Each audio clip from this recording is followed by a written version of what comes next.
Another day, another video. Welcome back, everybody. And if you're new here, go hit that subscribe button because, well, I would like you to come back. It means a lot. So, I mentioned we had some bigger news coming up this week. We are going to be joining Metafy and having some access behind the scenes type stuff like that. I'm still working it all out. So, in the meantime, hold tight. But we will still have all of our regularly scheduled, getting back to more regular scheduled videos like this one today. So without further ado, set championships are here, and I wanted to revisit a deck that 2 set championships ago kind of took the format by storm, and I think it has the potential to do it once again. I think that Blurple is in a very good spot to get you your prize card, and I know top 8s, it's not as hard to get prize cards this time, but that's okay. At least for me. I think that's okay. But, so anyway, Blurple. Can it get you a playmat, though? Can it get you a top 2 finish? I think it can.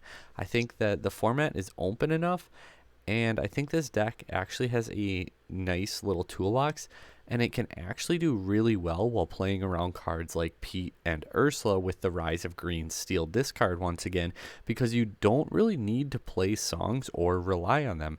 I mean, we are going to play Friends on the other side because draw 2 is just too broken not to play it, but that's the only action in the deck. 4 copies of Friends. That's it. So Pete and Ursula right off the bat don't do a whole lot. We have 51 characters in the deck, 14 uninkable cards, and the deck comes in under $160. So relatively, it's actually pretty budget as well. In your 1-drop spots, we're playing Chernobog Followers and Magic Broom.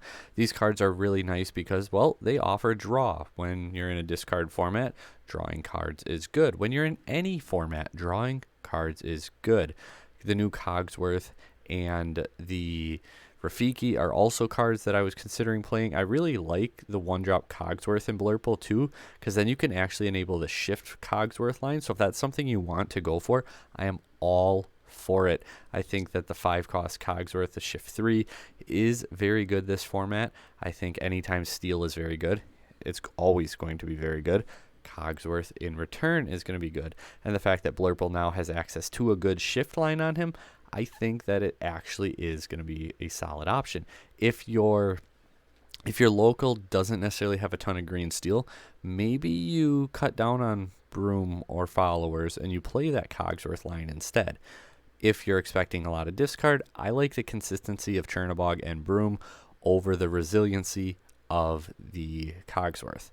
So then in our 2-drop spot, we're going with Snake. Obviously, Snake is here for all of your bouncing, whether it's your Mickey, your Goat, your Crab, your Tipo, your Rabbit, any of your Merlins really, or even bouncing your big threats that you'll get to in a little bit. Tipo. So Tipo is essentially replacing that Fishbone Quill. We don't need to rely on the items. It doesn't need to sit out there. Fishbone Quill, obviously, well, it's a turn later, and it's not a body on board, but you can use it repeatedly.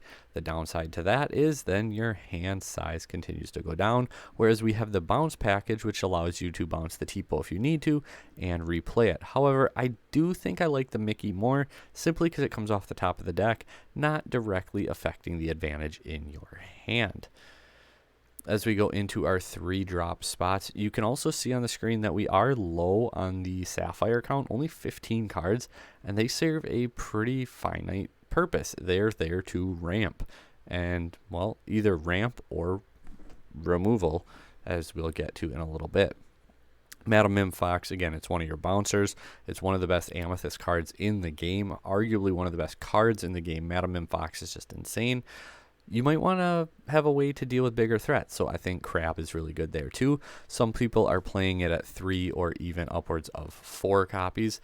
I don't really agree with that. I think 2 is more than enough and plenty, especially in a deck like Amethyst, because, well, you have consistency out the you-know-what. It's uninkable, so we are just going to play 3 Mickey Mouses. But again, you play this, you ink a card off the top of your deck, and then you can bounce it back to your hand, replay it again, and just get a lot of value off the 1 card. Instead, you could say play 1 Jump Ahead. Absolutely love that card. but we were trying to play around things that are super popular, being the Ursula and the Pete game referee, because obviously Steel Song, Green Steel, Purple Steel, all very strong decks, and you have to look out for them. And then again, even Lemon Lime discard, or songs, whatever we're going with it. The Under the Sea combo, they play Ursula too. So Ursula and Pete, we're just trying to play around them if we can, and well, like I said, we can pretty well. Four Madam Mim goats, 4 Merlin goats, 4 Merlin rabbits in our 4-drop spot. Again, these are good bounce targets because they're just guaranteed lore, guaranteed draws. They're really strong, and we are playing the Merlin shift line. For Elsa the Fifth Spirit, not only is it rush and evasive, it also exerts your opponent's character, which is very, very strong. It can force them into situations where you get to answer their board before they were necessarily ready for it. The next Sapphire card, you guessed it, is another ramping card. 5 cost, but it quests for 2, and once again, it's from the top of the deck. Unlike Mickey, though, it is inkable, so that's kind of nice. If you see Donald a little too soon, you can ink him. But anyway, we have our Focus Flatfoot and our Detective working together to get those cards from your deck into your inkwell, so we can get to all these big threats like your Yzma, shuffling a character from either player. Remember, you can hit yourself and you can get a couple cards if you need the advantage. Otherwise, you can out an opponent's problematic character with your Yzma. Just 1 Cusco. A lot of people are doing 2-2. I went with 1 Cusco. I don't think locations are that insanely popular right now, outside of Ruby Amethyst, really. And items like Lucky Dime is really the big item you want to hit. Otherwise, usually by the time Cusco's coming down, most items even aren't really that problematic. So I felt like 1 Cusco was plenty, especially because we are playing the Merlin shift line. 3/7, quest for 2. But if you shift him, obviously we're playing Goat and Rabbit. So if you shift him, you get to search your deck for any card. And remember, then you can bounce them and you get your Rabbit or Goat back to your hand. You can replay it. When they're underneath, though, your Intellectual Visionary, you do not get the lore or the draw when you bounce them. They're not leaving the field. They just kind of turn into the shifted character, if you look at it that way, and the card just follows with it, but they're not leaving the field. Another one of, again, Merlin allows you to play kind of goofier ratios, and it allows you to do a little bit more and have more answers. We have Ursula Sea Witch Queen, not only for Steel Song, but she actually helps into any steel deck, any song deck, like Lemon Lime, like Green Steel, like Steel Song. She helps out a lot in all these categories because, well, your opponent has to hard play their songs. They can't just sing them. But in addition to that, whenever she quests, you get to exert an opposing character, or I should say chosen character. It doesn't have to be opposing, just chosen character. So I like her at 1. I like Cusco at 1. I like Yzma at 2. Just kind of splitting up your options. Again, Yzma for characters, Cusco for your items and locations, Ursula to try to shut down songs and also be able to exert your opponent's cards. And then we have Hades. Hades coming down, and well, they go to their inkwell, so they get a little bit of advantage from it. But you know, sometimes you have to out that Tamatoa and you have to get rid of it. Hades does that wonderfully. Playing 2 copies of them because you guessed it, we're bouncing cards like crazy in this deck. So we can bounce our own Hades back. That's a lot of legendaries at the back end of this. And then 3 Elsas. We're playing the 5th Spirit. So we do actually have the Elsa shift line open to us. And if you saw my Ruby Amethyst video, you know I really like Elsa this format. So naturally, Blurple can play her so well. Being able to play 3 copies of her too. Kind of like Ruby Amethyst, we are playing a high count of like 6+ cost cards. But unlike Ruby Amethyst, we get to ramp, so you can get there a little bit quicker. And if you're top decking, if you hit a Mickey or a Donald, you not only get the body on board, you also get to hit a card from your top of your deck into your inkwell, so that just helps out too.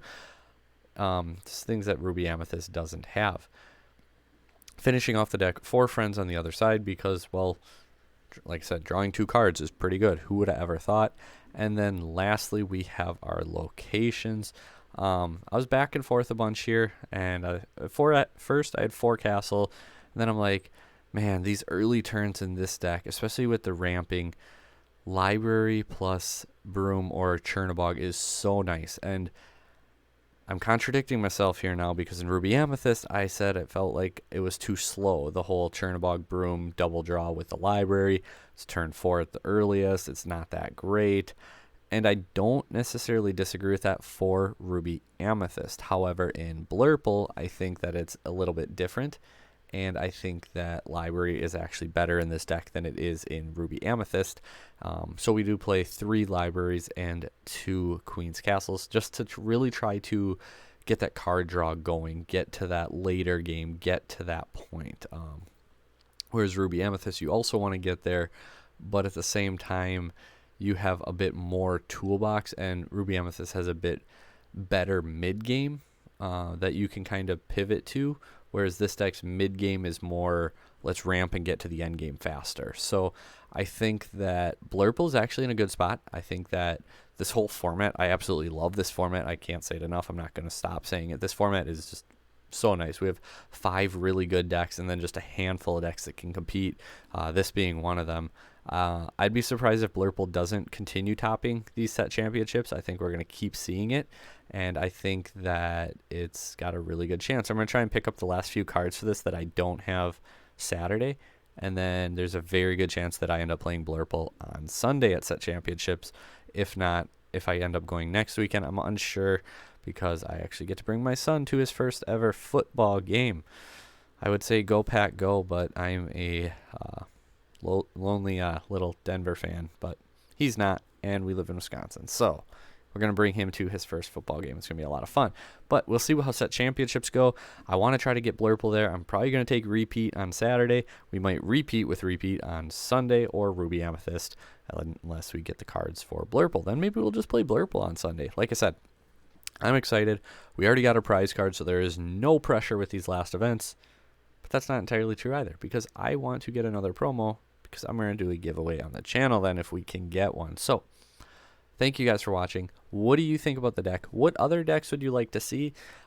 As more information from these set championships come in, I'll do the deck breakdown videos like we were a couple weeks ago, where we show techs, the deck cores, commonly played cards, and then a final list. However, I'm kind of just letting set championships play out and all that information come in, and then we'll go back to doing it that way. Otherwise, for right now, you just get my list with my in-depth breakdown on why. Thank you guys for watching. Like, share, subscribe, comment down below.